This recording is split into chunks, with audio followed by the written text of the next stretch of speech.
What can we learn about thought leadership through the study of entrepreneurship? Well, both fields begin with the belief that you have a better idea. You've innovated a better mousetrap, and now you need to take that idea to scale. Most successful entrepreneurs and thought leadership practitioners, well, they aren't 20 somethings fresh out of college. They're often older adults in the second or third act of their career. So I reached out to Dr. Mary Cronin. She's a research professor at Boston College who specializes in the study of entrepreneurship, and she's the author of Starting Up Smarter: Why Entrepreneurs Over 50 Build Better Companies. In today's conversation, we'll talk about the attributes that make a successful entrepreneur and how to extrapolate those qualities to thought leadership and intrapreneurship. I'm Bill Sherman, and you're listening to Leveraging Thought Leadership. Ready? Let's begin. So, Mary, one of the things that you and I have talked about, and I'm eager to explore more in this conversation, is the relationships between thought leadership and entrepreneurship. And how are they similar? How are they different? In an earlier conversation, we landed on sort of the working hypothesis that thought leadership and entrepreneurship are first cousins. Let me hand that to you to explain sort of the connections that you see between the two, and then I'll jump in. Thank you, Bill. And yes, I like that characterization of the relationship between entrepreneurs and thought leaders. They are closely related. And here are a few ways I see that in practice. In my experience, entrepreneurs are intrinsically the people who are thinking about the future and have a perspective of changing something.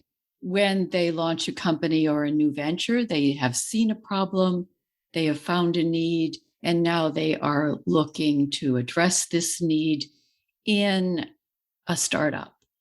And therefore, they're thinking about the future, they're seeing around the corners, a phrase I know you like to use.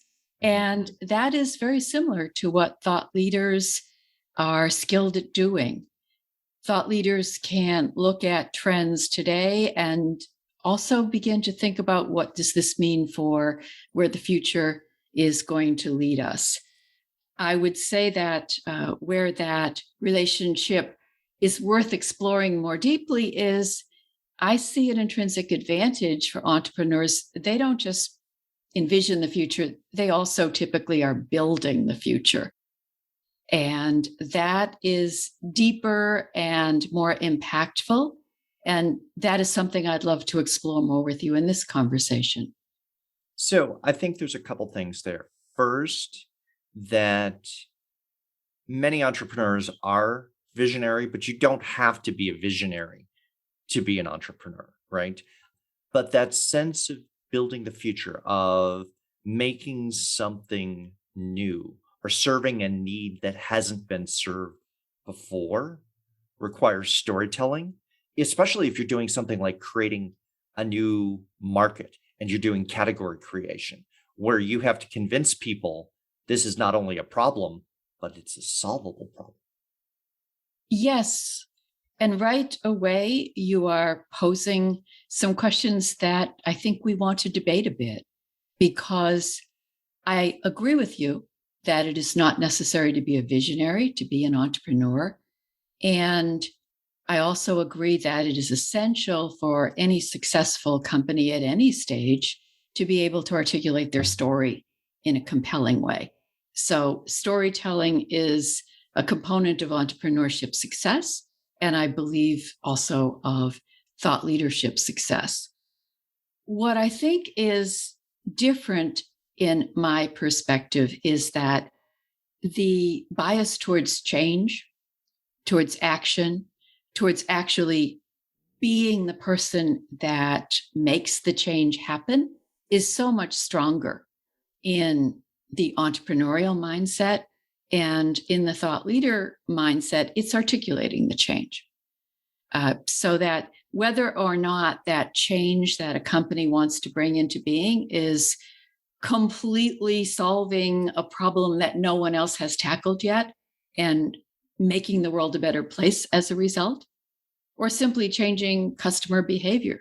So they buy a product from this startup or this company and not another company. Those kinds of changes that take place in the market, in society, and everything in between, they have to be high on the list for entrepreneurs to master, to start a company that survives and thrives in this highly competitive business world. And to get back to your storytelling point, storytelling maybe is at the heart of thought leadership, but is only one component and often a neglected component of entrepreneurship. And that has raised in my mind, as I thought about our conversation, a paradox. Why isn't every entrepreneur, in essence, a nascent or an accomplished thought leader? If entrepreneurs are out to change the world, if they're out to solve a problem, if they want to accomplish something through action, it is in their interests, I believe, to be able to articulate why they are doing it in a way that can be understood by the broader market, by their customers, by their employees, or the talent that they want to attract, by their potential investors and partners. And yet, I see a lot of entrepreneurs who don't even put thought leadership on their priority list when they're Well, and planning to start. that's an interesting thing because one of the things from my side that I've seen is I've seen startups that have been going on a fundraising tour, basically using thought leadership as one of the designated uses of capital for for the fundraising, right? So that they are going to position themselves in the market to create demand or distinguish and tell their story. And so I think from a very savvy perspective, it's a way to grow and get attention rather than say, okay, we're going to talk to industry analysts, we're going to we'll do some traditional PR, et cetera. That only goes so far, right? How are you going to change the conversation from the way that the world is working? And if you can show investors that you've got a plan for that, that's useful. I agree with you. And I would also remind you that we started this conversation saying that entrepreneurs don't have to be visionaries and that not all entrepreneurs are, in fact, visionaries. The parallel to that is most entrepreneurs are not out on fundraising tours Right. or booking Absolutely. analyst conversations. They are busy trying to bootstrap their companies and to achieve their vision that way. And those are the entrepreneurs I think I am mostly thinking about. Of course, I'm interested in those who can make a big launch with a nice fundraise. But in terms of the number of entrepreneurs who are entering the marketplace every year, the vast majority are not raising that kind of investment. And yet, I feel strongly they would still benefit from and be very well served by thinking about how to create a thought leadership position for themselves and their companies. Well, and I think it's worthwhile taking a moment to talk about who are the entrepreneurs. And I know you've looked at that in terms of who are entrepreneurs, who become successful, what are success rates. And I want to dive into that in a moment. But I think there's also, and I'll tease this and we'll come back to it, a parallel in thought leadership. So let's talk about your work in terms of studying entrepreneurs and who's successful. So let's put on the table where your focus is. Good. So, as you know, Bill, I have a new book, Starting Up Smarter: Why Founders Over 50 Build Better Companies. And for that work, I did a lot of research on who starts companies, in particular in the US, and how successful they are or are not at different ages when they launch a company. And there are hundreds of thousands of new businesses launched in the US every year. most of them are small businesses. Hence my point about they're not venture funded. They're often bootstrapped or funded with friends and family resources. Interestingly, and contrary to a long lasting perception in media and in the public mind, if someone starts a company when they're in their 20s, they are highly unlikely for that company to be a long term success. Statistically, a long term success is defined as you're still in business in 5 years after your founding date. And a large scale, very data intensive study that looked at over 7 million startup companies in the past decade.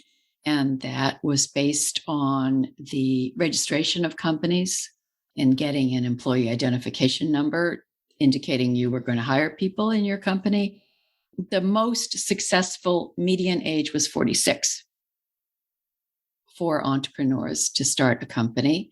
Least successful was in their 20s, especially young 20s. So the heroic college dropout who starts a $1 billion success story like Mark Zuckerberg at Facebook, that is actually very rare. The 50-something founder who may be starting their second or third company or maybe a first-time founder is 4 to 10 times more likely for their company to succeed in the face of there being pretty high failure rate across the board for new businesses. Entrepreneurship is by definition risky. And where I want to make the connection going back to the first cousins is there are a number of people who come to thought leadership as second or third career. And there are many people who are in their mid to late 40s and above that I've seen, whether through purpose or unintentional, wind up stumbling into thought leadership, right? It wasn't a career path or plan, but they realized either by writing or by speaking, all of a sudden doors are opening for them. And they say, okay, I can practice thought leadership either on behalf of my organization that I'm already with, which could be a large organization. It could be a boutique or smaller organization that they lead. But there's an aha that happens.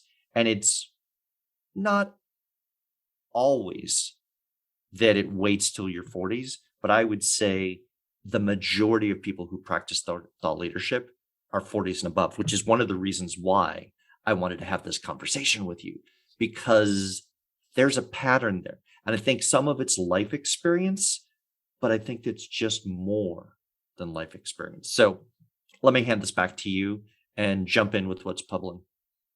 Yes. And you have now touched on my aha moment in researching and writing Starting Up Smarter and Founders Over 50 Building Better Companies.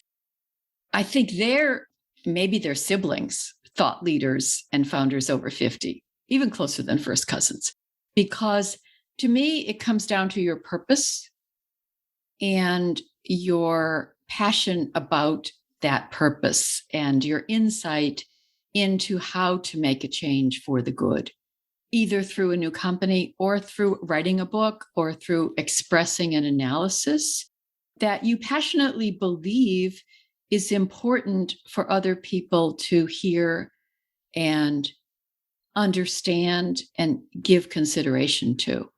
And I believe there is a very strong relationship between the depth of experience that you have, the time that you have spent trying things, experimenting, looking for solutions, and importantly, failing to achieve everything you attempt. That it is when you have been through that seasoning and that experience that you develop a depth of perspective that points you towards insights that are, in fact, worthy to be called thought leadership, and also points you towards solutions that are entrepreneurial and that have a better chance of succeeding over the long term if you do launch a company, because they are based on a mission that you are committed to. And one of the major reasons, by the way, for startup failure is founder abandonment, it's called.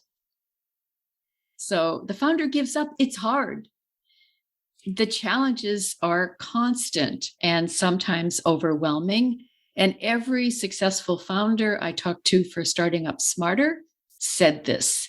If I didn't really believe in the purpose of this company, if I didn't really feel compelled to continue to work to achieve this solution, I would give up because it is so hard. On a daily basis, it's just hard. So, and I want to sort of underscore the closeness of the relationship here. So, if you were to take what you just said about founder abandonment and replace entrepreneur with thought leadership practitioner. So, whether they're inside an organization or they're doing it on their own as a solopreneur, it is hard because coming up with the idea for thought leadership, the aha is table stakes. Your challenge is how do you get this idea out into the world? And if your goal is just to write a book, yeah, go write a manuscript, leave it on your hard drive. Congratulations, you wrote a book. You want to change the world, you need to be plugged in with purpose because you're going to be talking about that idea again and again to people who it may not be the top thing on their mind, and you have to get their attention and get them to see this is important and to lean in. And that's very akin to that sort of rugged determination that an entrepreneur needs, because you're going to fail a lot of things and you're going to have to be scrappy as an entrepreneur. How do I get this idea in front of the right people? And you'll try 7, 8, 10 times and it'll fail. The myth of the overnight success in thought leadership is probably as common as entrepreneurship. It doesn't happen overnight. And when it does, it may not last. Right. It's sizzle rather than steak. And I agree with you there 100%. And I would just underscore what I've learned. And I've worked with entrepreneurs who are all ages. Bill, I work with undergraduates at Boston College, of course. And some of them, to my sorrow, do drop out to devote their time to their first startup. And statistically and in reality, in the very individual stories I know, most of them do not succeed. And some of them are spectacular success stories and go on to be serial entrepreneurs. But I have found in my research, as well as in the case studies that I put in Starting Up Smarter, the older founders are the ones who will stick to it and who have that determination. In part, they know their clock is ticking. And one of the companies of the founder, Bill Barron, said in our first discussion, I hear the clock ticking, and it's ticking louder for me every day now that I'm in my 60s.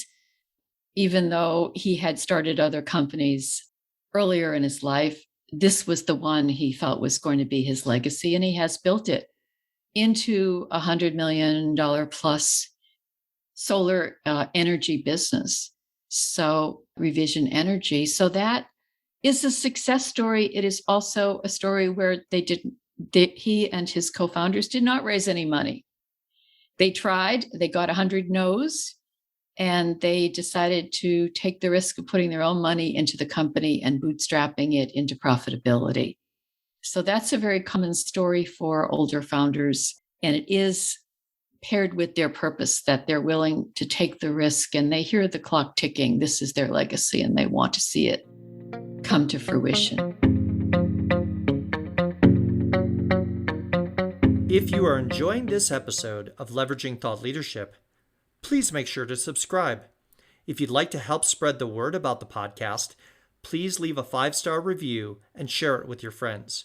We are available on Apple Podcast, Spotify, and all major platforms, as well as at leveragingthoughtleadership.com. So what other attributes did you find in your research that made someone who was an entrepreneur over 50 be successful? What were the commonalities? Well, again, the first commonality that is almost universal for founders over 50 is a sense of purpose. The second is a sense that they do have a mission that they want to achieve in their own sake, but also they are looking and willing to partner with younger co-founders and team members. So there's a lot of intergenerational openness. And I think this goes in parallel with thought leadership, that if you want to be a thought leader, you have to be able to speak in a language that reaches a broader audience than just your individual image of the change that you want to make or the issue that you want to address. You have to be able to put it into a story, into a context that is broader. And that is a characteristic I have found in older founders. They understand that. As another founder in the book said, well, of course I'm hiring younger team members. I could hardly be just hiring older team members. It's inevitable when you're an older founder that you are open to intergenerational teams and perspectives, because otherwise it's too narrow, and it's self-evident that you can't change the world if you're only speaking to one very selective audience. That, and finally, persistence, the ability to hear the no and go on and either keep asking, or, interestingly to me, a big characteristic is rethink it, pivot, being ready to pivot earlier and more thoroughly than I think is characteristic of sometimes younger founders. So, one of the things that I've seen on thought leadership practitioners over 50 is they are better at, in general, reading the board, relationships, seeing the potential connections and opportunities, and seeing multiple ways to an outcome. They're also good at what I would describe as finding the collaboration curious, the people who would be willing to invest time, energy, effort on this project because it aligns with purpose, and they draw those people in thought leadership. Are those things that resonate with your work in looking at entrepreneurs? Absolutely. For any age entrepreneur, they have to be able to draw people in. They have to be able to attract talent to their team. And today we know that that is a massive challenge, to be able to find the purpose-driven colleagues who are the collaboration curious. I like that phrase too, who are joining this organization because they share the mission, they believe in the mission. So that's why starting with purpose is so important as a characteristic for successful entrepreneurs, and bringing in the talent and sharing the ownership in a thoughtful way, the mental ownership, if you will, as well as sharing equity and the value that is generated. And that means being profoundly open to listening to new ideas and considering all the ideas on the table and all the different perspectives. And again, crystallizing it. So here is where entrepreneurship and thought leaders come together again. You hear all the perspectives. You're open to hearing different and maybe surprising points of view, but you also have a skill and an ability to crystallize the commonality and move it forward.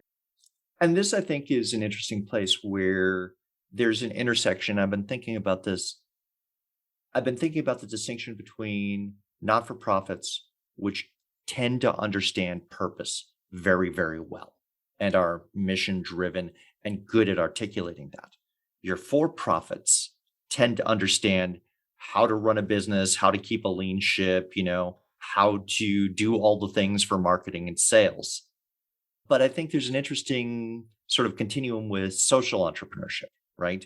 Where you have a combination of both the desire to change the world and understanding the tools to create the impact on that. And so, whether it's entrepreneurship, intrapreneurship, thought leadership, it's How do you make a difference in the world today and greater tomorrow and even greater after that? And I would say every entrepreneur who wants to have a success story with a lasting company that survives has got to today be a social entrepreneur. It is not optional to think about the place that your company and your product is going to have in the broader social context. And if you cannot articulate what that reason for starting the business is that will resonate with the market and with employees and with investors, if that's what you need to be successful, then you are just a non starter, literally, or you're a non survivor. You're not going to have an impact in a decade. The, the table stakes have changed for entrepreneurs, in my opinion.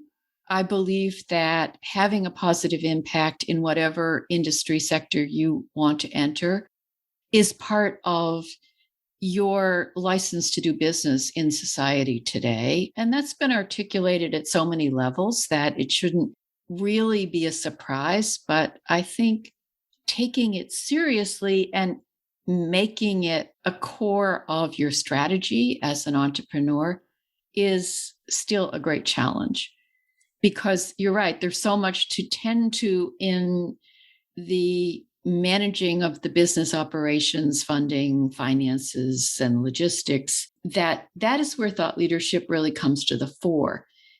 The founder, the entrepreneur, is responsible for that, ideally articulating the why of the company in a way that employees and team members can also be articulate in their spheres about the why. And eventually customers can become champions of the company. And that is what really creates the strong foundation for that company to have an impact and also be a business success. I don't think it's optional anymore. So I would agree with you, Mary, on that, because we've seen over the past few years a pure motivation that is solely profit driven doesn't resonate with a customer in the same way. Buy this because we want to sell you this. That's not a compelling, pitch on the sales side. You've got to fulfill a need, which is more than just, hey, I need soap, right? So as we begin to wrap up, Mary, I want to ask you a question. You've done a lot of research. You've worked with a lot of entrepreneurs. I've worked with a fair number of thought leaders over the years. My question would be this: what advice would you give someone who is at that 50-ish age or just about, and they're looking to make that leap into the world of entrepreneurship or thought leadership? What recommendations would you make based on what you've learned? I would say first, start with that passion, that desire to make a change. Go deep into your own life experience and think about what you must accomplish and how you can bring that into being from the entrepreneurial perspective in an organization or inside an existing company as an entrepreneur, which is a very important path that I'm glad you brought up, Bill, as well as a thought leader. Is it writing? Is it appearing in interviews? Is it using social media, which is out there as a tool for everyone to use? I would say first, think about why you feel the need to do this, and then develop your story in a way that makes it absolutely clear what is the value of what you're trying to accomplish, what the message is that you want to get across, or what the product is that you want to put into the marketplace. And then use that message and that purpose to attract the most talented, compatible, and motivated people you can to build a great team to support you and to be part of this effort. And that is also where thought leadership is so valuable. It's part of getting that message out, and people will come to you they will be attracted to the value of what you are trying to do if it's inside you and you are convinced of it and you take the time and trouble to get it out into the world in a way that makes sense to other people. So do all those things. And then I would have to say, either take a course in entrepreneurship like the one I'm teaching at Boston College, or read all of the many great resources that are available to you for free in how to build a business. If that is the path you want to follow, there is a lot to learn. It is not intuitive to create a financial plan or a profit and loss statement or a marketing strategy campaign. So there's a lot to learn. There's a lot of resources out there. Don't feel you have to know it all to get started, but don't get started without having a plan to learn what you need to know. I think that's great advice, Mary. Thank you very much for joining us today for our conversation around entrepreneurship and thought leadership. Thank you. If you're interested in organizational thought leadership, then I invite you to subscribe to the OrgTL newsletter. Each month, we talk about the people who create, curate, and deploy thought leadership on behalf of their organizations. Go to the website orgtl.com and choose Join Our Newsletter. I'll leave a link to the website as well as my LinkedIn profile in the show notes.